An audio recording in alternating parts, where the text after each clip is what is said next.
पिछली कड़ी में हमने चर्चा की थी कि मोहम्मद बिन तुगलक ने दोआब के क्षेत्र में खेती पर लगने वाले कर में अतिशय वृद्धि कर दी, जिसके कारण किसान अपने घरों एवं खेतों को छोड़कर जंगलों में भाग गए। इस पर शाही सैनिकों ने किसानों को जंगलों से पकड़कर मार डाला तथा उनके घरों में आग लगाकर उनकी औरतों के साथ बलात्कार किए। जब सुल्तान मोहम्मद बिन तुगलक को इन अत्याचारों के बारे में ज्ञात हुआ तो उसने अपने सैनिकों को आदेश दिया कि वे किसानों का दमन नहीं करें, किंतु तब तक बहुत देर हो चुकी थी तथा बड़ी संख्या में किसान बर्बाद हो चुके थे। इसके बाद मोहम्मद बिन तुगलक ने अपनी राजधानी को दिल्ली से हटाकर दक्षिण भारत में स्थित देवगिरी ले जाने का निश्चय किया और उसका नाम दौलताबाद रखा। सुल्तान द्वारा राजधानी परिवर्तन का निर्णय लेने के पीछे कई कारण बताए जाते हैं।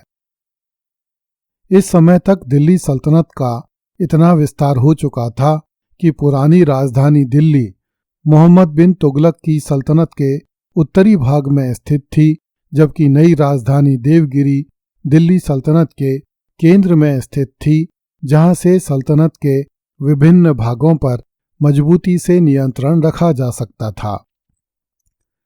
राजधानी बदलने के पीछे यह कारण भी कार्य कर रहा था कि दिल्ली के सुल्तान दक्षिणी भारत पर अपनी सत्ता को स्थायी रूप से बनाए नहीं रख पा रहे थे।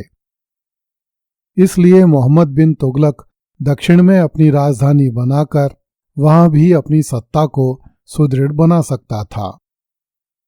याहया नामक एक लेखक का कहना है कि दोआब में कर वृद्धि तथा अकाल के कारण दिल्ली में बड़ा असंतोष एवं अशांति फैल गई। इसलिए दिल्ली की हिंदू जनता को दंड देने के लिए सुल्तान ने समस्त दिल्ली वासियों को देवगिरी जाने की आज्ञा दी। इब्न बतूता के अनुसार कुछ लोग सुल्तान की नीति से असंतुष्ट थे। ये लोग कागजों में गालियां लिखकर और उन्हें तीरों में बांधकर रात्रि के समय सुल्तान के महल में फेंका करते थे। चूंकि तीर फेंकने वालों का पता लगाना कठिन था, इसलिए संपूर्ण दिल्ली निवासियों को उन्मूलित करने के लिए सुल्तान ने राजधानी के परिवर्तन करने की योजना बनाई।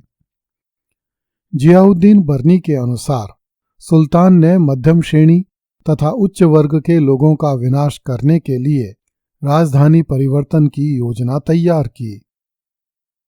कुछ विद्वानों की धारणा है कि मंगोल आक्रमणों से राजधानी को सुरक्षित रखने के लिए सुल्तान ने देवगिरी को राजधानी बनाने की योजना बनाई।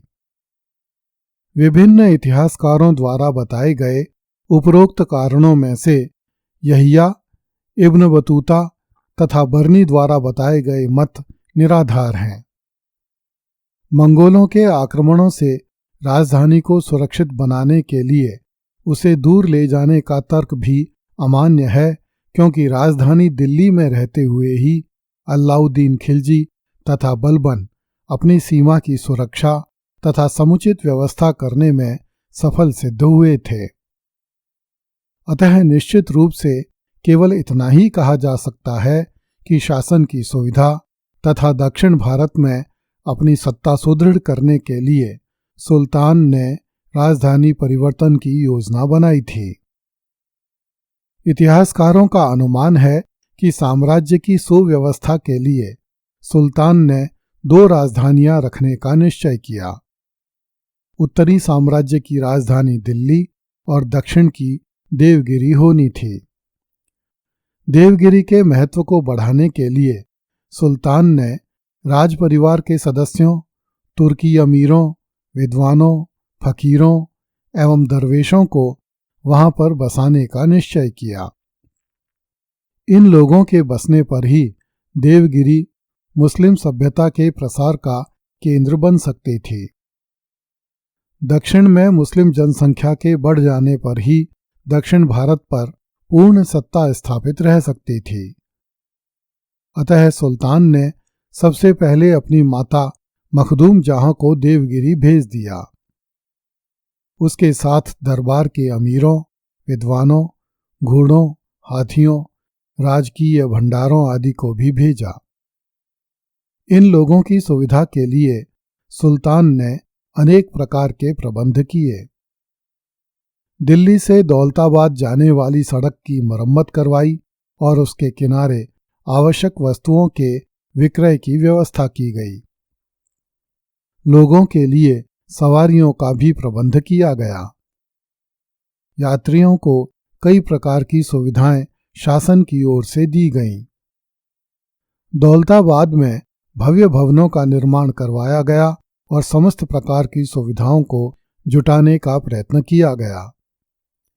राजधानी परिवर्तन एक ऐसी योजना थी जिसके बारे में इससे पहले किसी भी सुल्तान ने कल्पना तक नहीं की थी। दिल्ली के तुर्की अमीर, राज परिवार के सदस्य, सेठ साहूकार एवं अन्य प्रभावी लोग भी इस बात को सोचकर सिहर उठते थे कि एक दिन उन्हें दिल्ली छोड़कर जाना पड़ेगा। इस कारण इस योजना के आरंभ होने से पहले ही इसका विरोध होने लगा और इस योजना के दुष्परिणाम सामने आने लगे। जब कुछ लोगों ने सुल्तान से कहा कि देवगिरी में उनका मन नहीं लगेगा तथा उन्हें दिल्ली की बहुत याद आएगी, तो सुल्तान ने दिल्ली के भिखारियों, कुत्ते बिल्लियों आदि को भी पकड़कर देवगिरी भेज दिया। बहुत से बीमारों, विकलांगों एवं वृद्धों की मार्ग में ही मृत्यु हो गई। हजारों लोगों को जबरदस्ती पकड़कर दिल्ली से देवगिरी के लिए रवाना कर दिया गया। वे लोग कभी भी इस परिवर्तन से संतुष्ट नहीं हुए। उन्हें दिल्ली की स्मृतियां वेदना पहुंचाया करती थीं। यह स्थानांतरण दिल्ली के लोगों को दंड के समान प्रतीत हुआ, इसलिए वे सुल्तान की निंदा करने लगे। जब सुल्तान को लोगों का असंतोष समाप्त करने में सफलता नहीं मिली, तब उसने असंतुष्ट लोगों को फिर से दिल्ली लौट जाने की आज्ञा दे दी। जियाउद्दीन बर्नी के अनुसार दौलताबाद जाने वाले लोगों में से बहुत कम लोग वापस दिल्ली जीवित लौट सके। इस योजना को कार्यान्वित करने में सुल्तान को बड़ा धन व्यय करना पड़ा, जिससे राजकोष को धक्का पहुंचा। प्रजा में बड़ा असंतोष फैला, जिससे सुल्तान की लोकप्रियता को धक्का लगा और उसे पुराना गौरव नहीं मिल सका। यद्यपि दौलताबाद के सुदृढ़ दुर्ग तथा वहां के राजकोष के परिपूर्ण हो जाने से आरंभ में दक्षिण के विद्रोहियों का दमन करने में बड़ी सुविधा हुई, परंतु अंत में जब दक्षिण भारत में विद्रोहों का विस्फोट हुआ, तब दौलताबाद के दुर्ग तथा कोष का यही बल साम्राज्य के लिए बड़ा घातक सिद्ध हुआ, क्योंकि इसका प्रयोग सुल्तान के विरुद्ध होने लगा। मोहम्मद बिन तुगलक की इस योजना की विद्वानों ने तीव्र आलोचना की है और सुल्तान को क्रूर, अदूरदर्शी तथा प्रजापीड़क बताया है। कुछ इतिहासकारों ने उसे पागल तक कहा है, परंतु वास्तव में राजधानी का परिवर्तन कोई पागलपन भरी योजना नहीं थी। इसके पहले भी हिंदू सम्राटों ने अपनी राजधानियों का परिवर्तन किया था। आधुनिक काल में भी राजधानियों का परिवर्तन होता रहता है। सुल्तान की यह आलोचना तर्क तथा उपयोगिता पर आधारित थी। फिर भी अमीरों एवं जनता के असहयोग के कारण सुल्तान मोहम्मद बिन तुगलक अपने उद्देश्य में सफल नहीं हो सका। अगली कड़ी में देखिए, तुगलक की सेना ने घरों में घुसकर सोने चांदी की मुद्राएं छीन लीं। कृपया इस चैनल को लाइक, सब्सक्राइब एवं शेयर करें। धन्यवाद।